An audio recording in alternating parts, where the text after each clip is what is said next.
Hi guys, and welcome to whatever this is, the strange automotive part in my YouTube channel that used to be solely guitar covers and random hikes.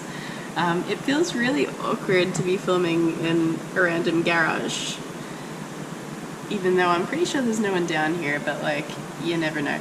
Anyway, I'm making this video for the sole purpose of explaining how to troubleshoot headlights or headlights not turning on in basically an old car. So this is my 1978 Pontiac Trans Am.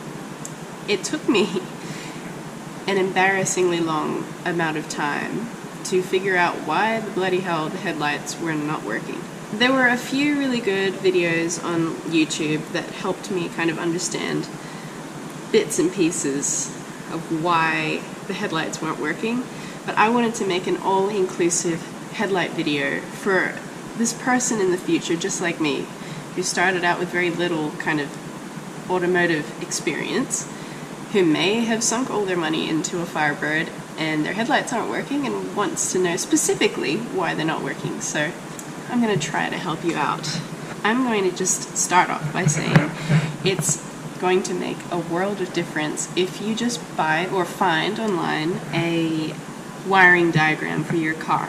And I'm not sure how easily accessible wiring diagrams are for the specific car that you have, but I can link in the information section underneath this video the exact wiring diagram for a 1978 Trans Am, and I must thank whoever it was who uploaded it 20 odd years ago, because it has made a world of difference for me in understanding not just the headlight wiring in my car, and again, having no auto electronic experience, the wiring diagram has made a world of difference. Now, it's going to seem, if you're like me and you're looking at a black and white wiring diagram, like you're looking at the subway system and there are trains that go to the entire world in a diagram, and it's the most convoluted looking thing. But when you actually have a look and try to understand where things are going, things start to make sense, I promise. And I'm not the most systematic person, but it did actually help out quite a lot. So I'll kind of show you what one looks like. Bing.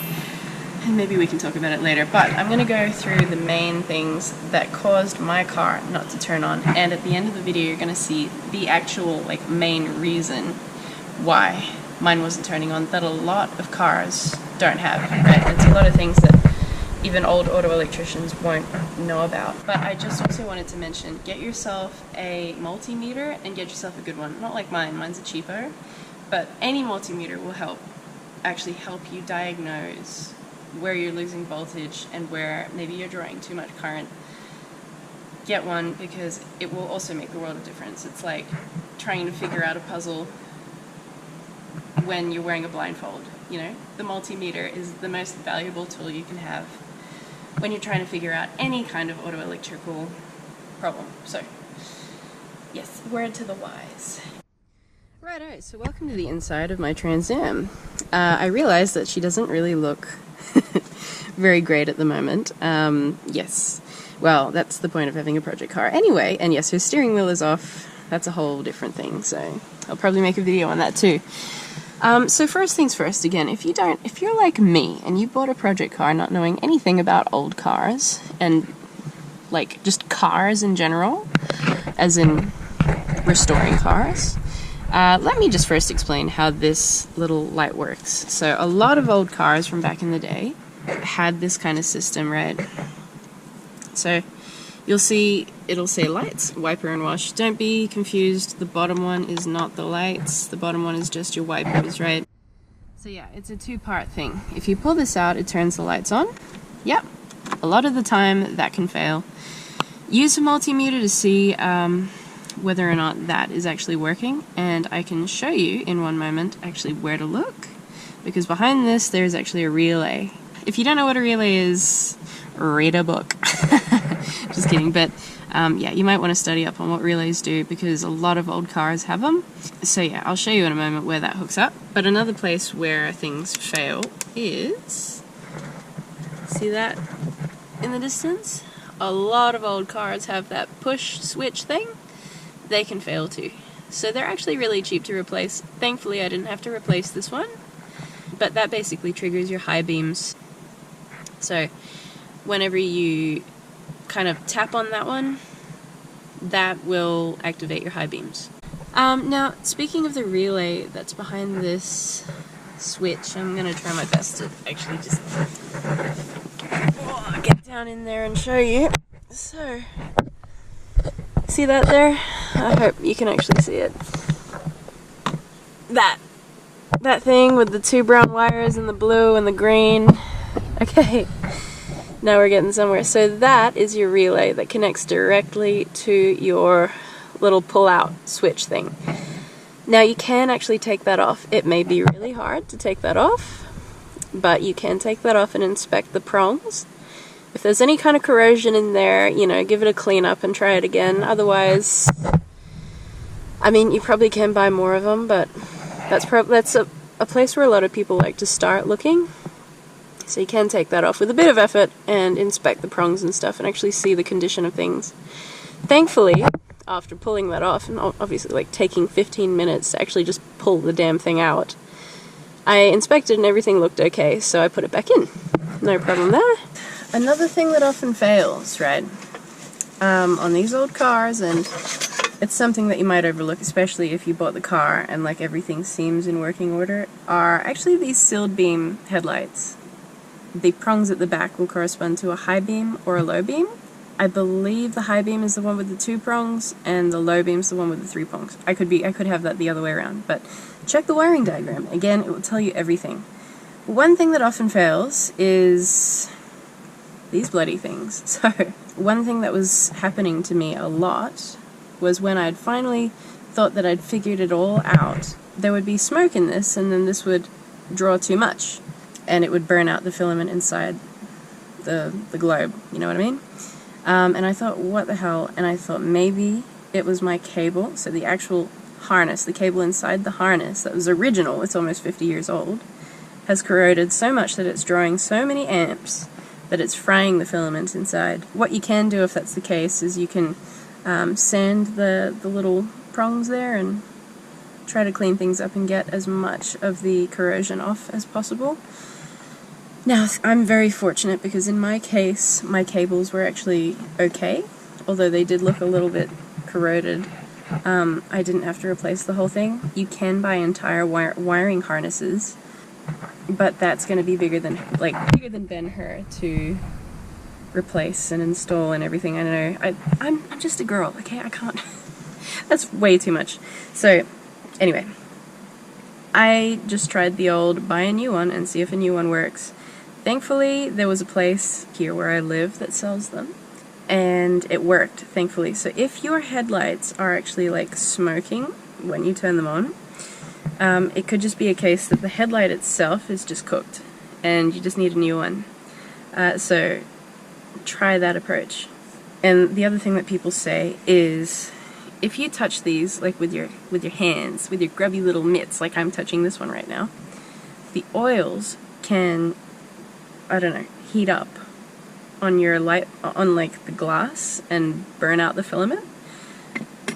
Apparently that happens. So whenever you're handling headlights, don't do what I'm doing right now. Actually wear gloves, because if your headlights are as sensitive as some people say they are, then that could very well be the case why your headlights are burning out. Now, like I mentioned, some connectors can be really corroded. And unfortunately, there's not a whole lot you can do about that aside from buying a new part or a new connector, and it's fairly easy to wire those in. You would have to look up the exact part, and chances are there is an OEM part online that you can buy. And that's not the worst thing that can happen. Now, I'm going to go into the 2 main reasons why your old car's headlights aren't working. Alrighto guys, so your most common cause for your headlights not working, regardless of my other secret little reason why the headlights weren't working on this car, are bad grounds. So once I had everything sorted, according to the wiring diagram and according to everything else, I had bad grounds. And this is something that you might unfortunately be chasing for a very long time, actually finding which grounds are bad. But let me show you, at least on my car, which ones you need to have good contact in order for your headlights to work. She's a bit of a dog's breakfast at the moment. Again, project car, right? And I was doing the lights a little while ago, so other things have kind of taken over. Anyway, so in your wiring harness, you've got two grounds that correspond to the headlights. Now, this here is one of them, and the other one is that one. Okay? I'm not 100% sure where exactly they were supposed to go, because when I bought this car, they were detached. So, it was just guesswork for me, right? You know, just judging by the length of the cable, I kind of determined that it would be there. I could be wrong, okay? I'm not sure. I don't know what I'm doing. But I just found out that the grounds are bad. So what I did was, I sanded the crap out of the, like, this bit here, and the actual little connector on the wire, right? You need that to be down to bare metal. Before I had rust-proofed this thing and covered this in rust converter, this was a very, like, had a very light film of, like, surface rust, so it looked very similar to this area here, which I haven't rust-proofed yet. Even just a little bit of dirt, a little bit of dust, or a little bit of rust, or paint, or whatever, something as small as this little layer of thin rust can interfere with your grounds. When it comes to grounds, make sure that the actual connector is nice and clean, and the body, or whatever ground point you choose, is also very, very clean. That is one of the main reasons why my headlights were not turning on.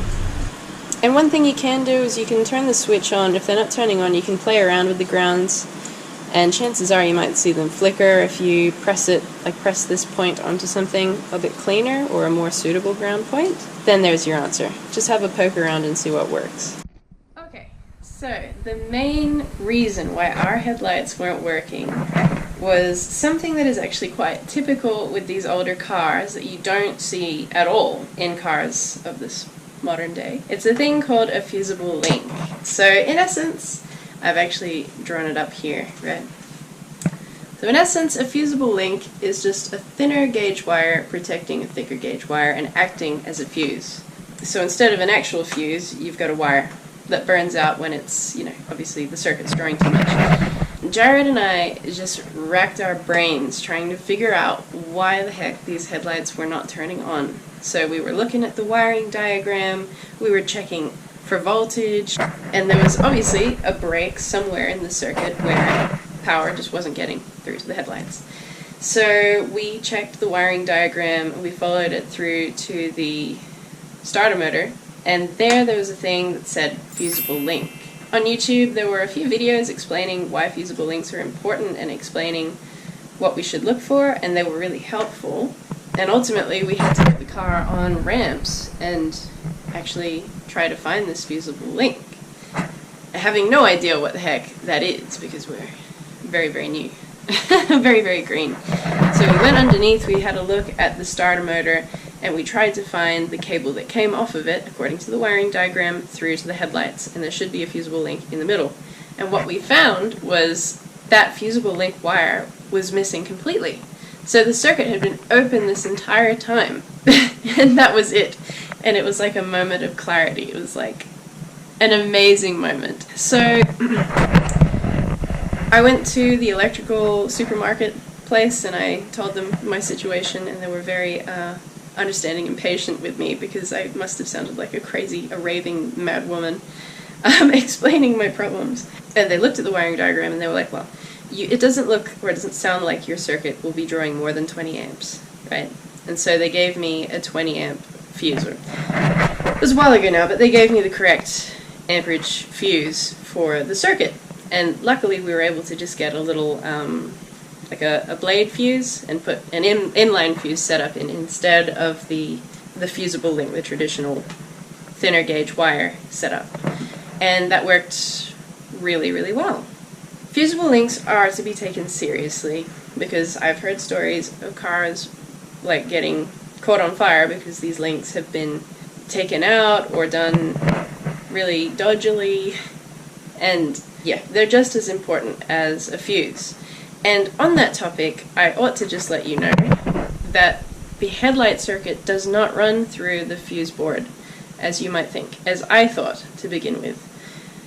This circuit, the headlight circuit, runs straight from the battery to a fusible link to your switches and then to your lights. It doesn't go through the fuse board like I thought it did. So you can save yourself the time in investigating where exactly it all comes in and out, because it does not go through the fuse board. And very soon I will show you exactly what my fusible link modern setup looks like. Don't say that I didn't say I was going to make the best example of this. So I'm under the car at the moment.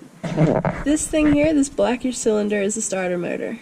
It might not always be in the same spot, but this is a 403 Oldsmobile. So, I mean, that's what it's like on this engine anyway. So I couldn't get any good footage of it with the GoPro, but yeah, here's a photo of what we found. So that wire there that's been cut is actually supposed to have a fusible link attached to it. So that's what we found when we tried to trace the wire from the starter motor. That is the kind of thing that you would put in place of a fusible link. Obviously you put a blade fuse in there that's rated for the amperage for the circuit, and boom! And here's just another view of that new inline fuse we've put in. Instead of the fusible link, you can see the little fuse holder in the middle of that red wire there, and it's just a lot better than the old fusible link. This is how your lights should look when everything works. Obviously, you turn the key to accessory inside the car. I'm pulling the round switch out of the dash, like I explained, and that'll turn your low beams on, right? With the foot switch on the floor, you press that and that'll activate your high beams, which are on the inside. Now, when everything's all done, it pays to have another person to watch your lights, because you might find that they'll burn out for whatever reason.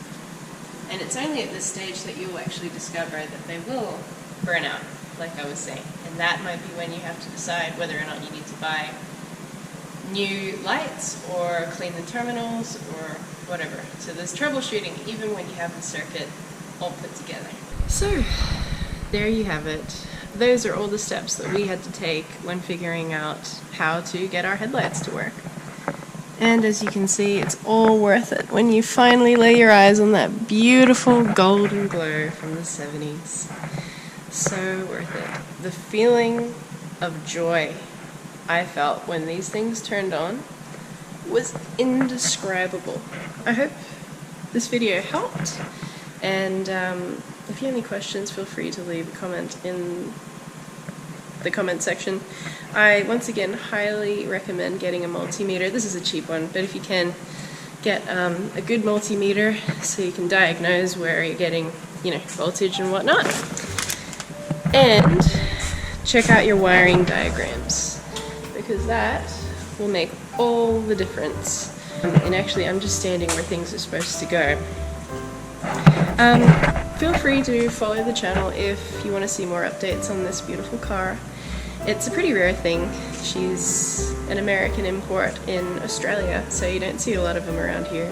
So I'll be making quite a few more videos on the whole process of trying to get her back into her beautiful, gleaming showroom condition.